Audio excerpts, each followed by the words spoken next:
Now we will see some of the important points related to operational amplifiers. We will see some of the important points regarding operational amplifiers. I think this video is strictly for EC and some part of EEE guys, right? Point number 1. Operational amplifier is otherwise voltage controlled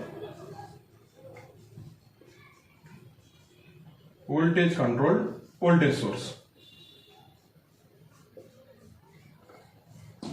That is, operational amplifier is otherwise, I mean, there are many types of dependent sources, as you already know. Operational amplifier is voltage controlled voltage source. That means it will be like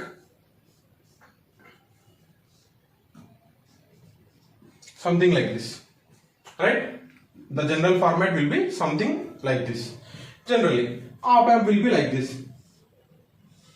Op amp will be like this. There will be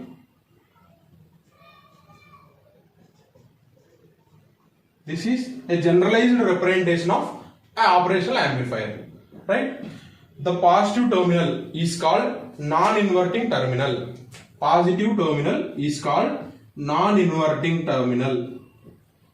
Non-inverting terminal, and the negative terminal is called inverting terminal. Inverting terminal. This is simply the open loop configuration of op amp. Since there is no feedback, we generally consider this as open loop configuration of op amp. Now, if you want to go for a feedback configuration, that means if you want to give a feedback, we can give either here or here, right? We can give either here or here. If we give in the negative side, it becomes negative feedback. It becomes here, if you give, it becomes positive feedback. Generally, we go for negative feedback only, because in the positive feedback we can't apply virtual ground concept, right? Here in the positive feedback we can't apply virtual ground, and easily the output will be in saturation state. If the output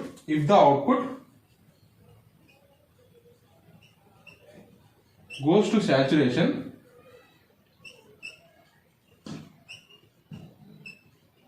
virtual ground can't be applied.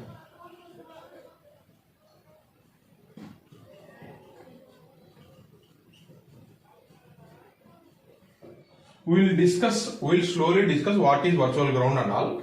Now, as per this concept, we will see if you apply feedback on the positive end. I mean, if you apply feedback on the positive side, that is non-inverting side, then the virtual ground concept can't be applied, because output directly goes to saturation mode, right? Generally, we go for negative feedback. Now, let us see some of the characteristics corresponding to an ideal op amp.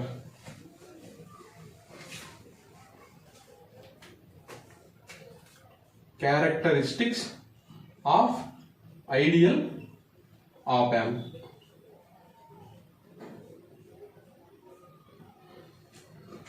I would like to say 4 or 5 more important points. 5 important points. First point, infinite internal resistance and 0 output resistance, right? Input resistance is infinite and output resistance is 0. This is the first important point.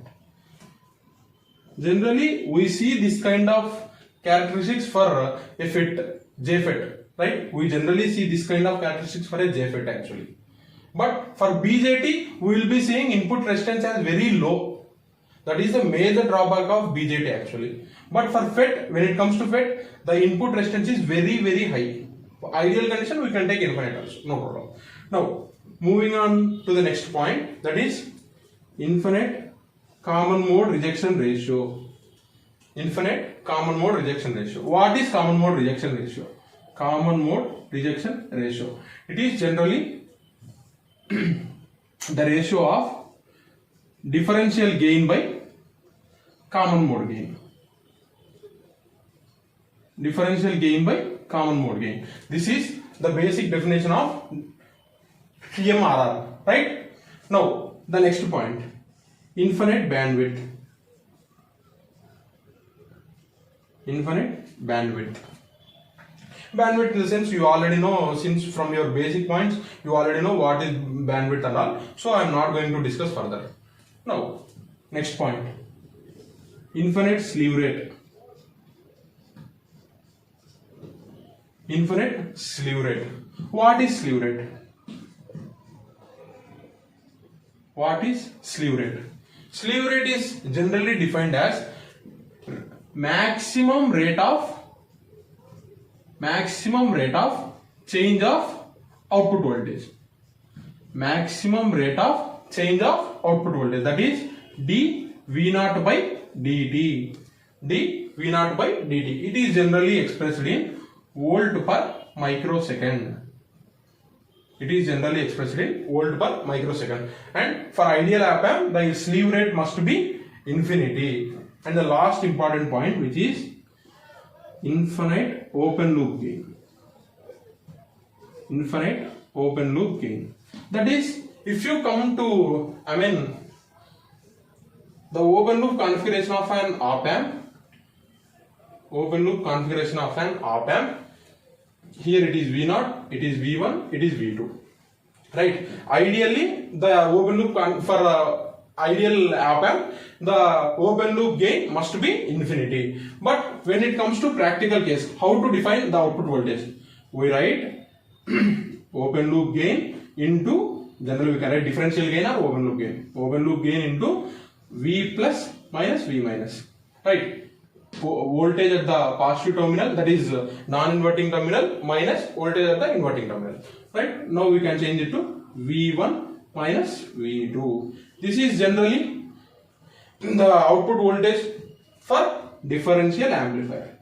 You might have seen while studying differential amplifier, this is the same thing we will be getting while doing for differential amplifier also. So generally the open loop configuration of an op amp is nothing but a differential amplifier. We can consider that, no problem.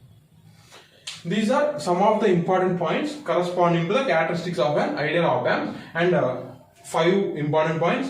6th, 7th and the 8th point is op amp is voltage controlled voltage source. Now we will see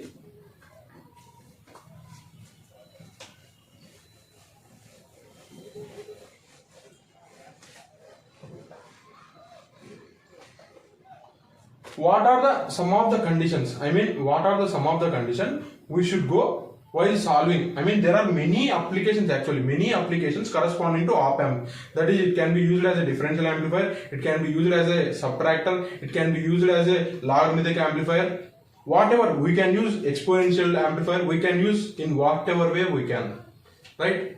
Now we will see some of the conditions while solving a problem corresponding to op amp.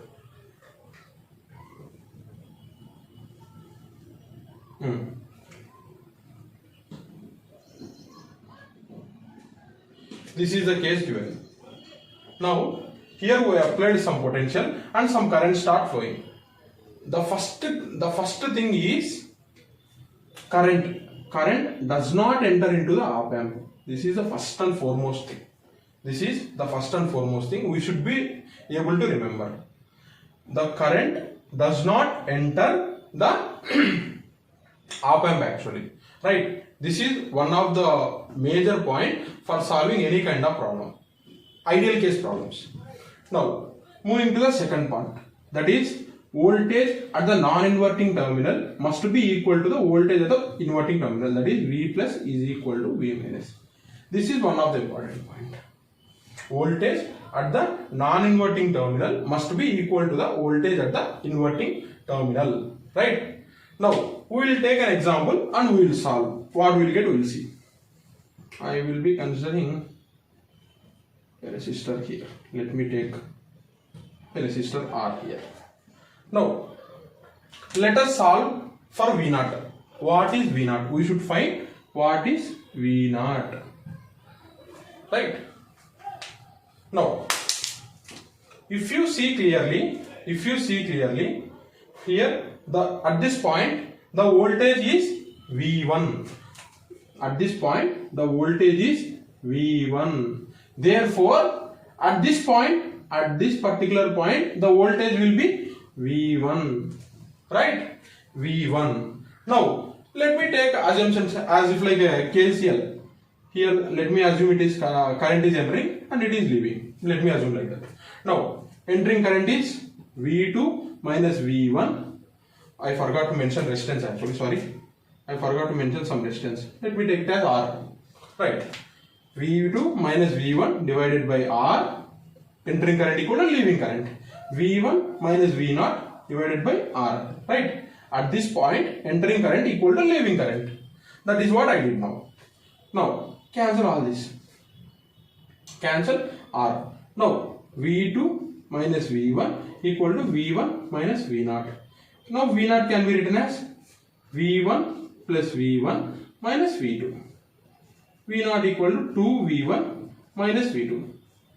This is what we are getting while applying V1 and V2 at the respective terminals. Now, if I want to change something, I mean, this is a basic way of solving a problem. Now, I want to change something. Let me do, let me take a question actually. Let me take a question and solve.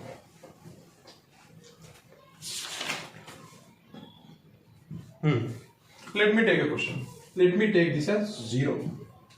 Let me take this as grounded. Now let me take and let me solve for V0. Before I solved just to show the output voltage, how to calculate the output voltage. Now I am going to take a new problem, I mean new set. At this point, what is the potential now? At this point, what is the potential now? 0, because this terminal is grounded completely. Therefore, what is the potential at this point? 0. Obviously 0. Now, apply KCL, the same thing. Apply KCL at this node. Now, entering current equal to leaving current. Entering current is V2 minus 0 divided by R is equal to leaving current. 0 minus V0 divided by R. Right. V2 by R. If not, if you want, I mean, for getting correct answer, you can modify the resistance, because no two resistance will be equal. Let me take, both are different. Here R1, R2. Now it becomes minus V0 into R1 divided by R2. Sorry. Oh, I should calculate for V0, right? So V2 by R1 is equal to minus V0 by R2. Therefore, V0 becomes minus R2 by R1 is equal into V1. V2 or V2. This is the way of calculating output voltage. Right? For this is generally known as inverting amplifier, because we gave potential to the negative terminal. So this is called inverting amplifier. Now, here we gave potential to the non-inverting input and we grounded the inverting input. Right? Now, what is the way to solve this? What is the potential at this point? It becomes V1. Right? V1. Now, what is the potential at this point? As per, this is what virtual ground concept is. At this point, the potential will be V1 again. Right? Now, apply KCL. Entering current equal to leaving current. 0 minus V1 divided by R1 is equal to V1 minus V0 divided by R2. Minus V1 by R1 is equal to V1 by R2 minus V0 by R2. I am separating R2. Now, we can write this as V0 by R2. V0 by R2 is equal to V1 by R1 plus V1 by R2. V1 by R2. Now, V0 equal to R2 into, what is the thing here? V1 by R1 plus V1 by R2. If you want, you can further simplify. It becomes V1 into 1 plus R2 by R1. If you want, you can further simplify. Right? This is the way, Here, if you see clearly, we gave input to the non-inverting terminal and we grounded the inverting terminal. This type of connection is called non-inverting amplifier. Before we saw inverting amplifier, and now we saw non-inverting amplifier. If you want, you can solve more problems of this kind. Now I will take one basic problem to solve, and we will wind up our op-amp session here.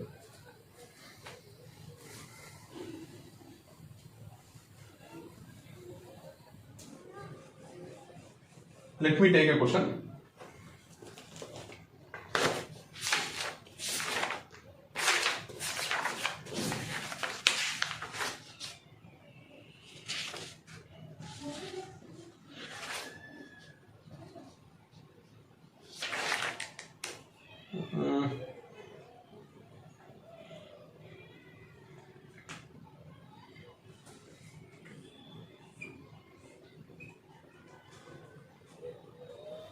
Okay.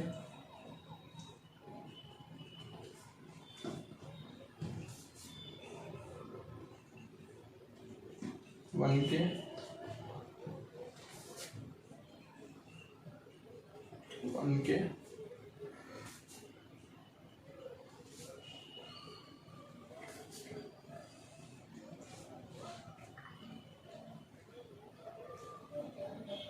$10K.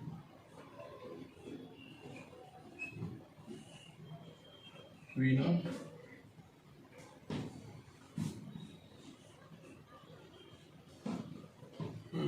The input is Vi. He is asking for V0 by Vi. V0 by Vi is dash. This is what the question is. If you see the question, many of the people will think that this is very tough and they will try to leave this question. There is nothing tough here. There is nothing tough. I took a question a bit lengthy, that's it. No need to worry. Let me solve whatever we know, we will use that and we will solve. Let me assume here we know, here the potential is 0 because it is grounded. So therefore here the potential will be 0 and the current will not flow here. This is what we learned before. The currents will not flow here. So therefore the currents will come here and they will go here like this. Right? The current will enter here and they will go like this. Now here at this point let me assume this node as V. Let me assume this node as V because we are not directly connected to output but we are indirectly connected to output. So let me assume that node as V. Same, apply the concept of nodal analysis. At this node the entering current is Vi minus 0 divided by 1. 1K is 1 is equal to 0 minus V divided by 1. That's it. Vi is equal to minus V. Therefore, we simply simplified this as Vi equal to minus V. Therefore, V will become minus Vi. Equation 1. So, till here we got now. Now, we need to go beyond this. Here the current is entering. Let me assume these two are outgoing currents. Therefore, entering current is 0 minus V divided by 1 is equal to entering current equal to leaving currents. V by 1, right? V by 1 plus V minus V0 by 10. V minus V0 by 10. This is minus V. This is V plus V minus V0 by 10. Now, if you simplify, this becomes here minus 2V, right? Is equal to V minus V0 by 10. What is V minus Vi? Therefore, this becomes 2Vi is equal to V minus V0 by 10. Now, send this 10 to here. 20V input is equal to V is minus Vi, right? Minus V0, right? Now, it becomes here V0 is equal to, right? V0 equal to minus Vi minus 20 Vi. Therefore, V0 equal to minus 21 V input. V0 by V input is equal to minus 21. Right? V0 by V input is generally gain. That's it. He asked for gain. We calculated the gain like this. Right? This is the way of solving any kind of question related to operational amplifier. Right? Thank you.